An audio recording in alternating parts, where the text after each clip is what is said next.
মগ্ন আছেন। তিনি দরবেশের কাছে গিয়ে দাঁড়ালেন। হঠাৎ দরবেশের ধ্যান ভেঙে গেল।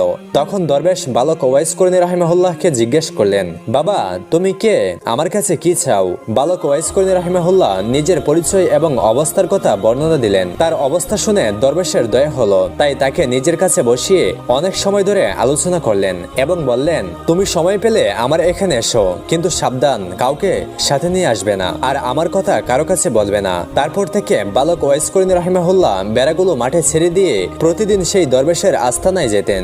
দরবেশ তাকে যা উপদেশ দিতেন তিনি তা মনোযোগ দিয়ে শুনতেন। তিনি সেখানে যতক্ষণ থাকতেন ততক্ষণ তার দুনিয়ার কোনো কথাই মনে থাকতো না। দরবেশ যখন বলতেন, বাবা যাও, এখন তুমি তোমার মালিকের ভেড়ার পাল দেখাশোনা করো, তখন তার ভেড়ার কথা মনে পড়তো এবং সেখান থেকে চলে আসতেন। একদিন দিনের বেলা ভেড়ার পাল নিয়ে বাড়িতে ফিরলেন। তখন মালিক দেখতে পেল যে অনেকগুলো ভেড়া হারিয়ে গিয়েছে। মালিক তাকে জিজ্ঞেস করলেন, হে ওয়াইস, আমার ভেড়াগুলো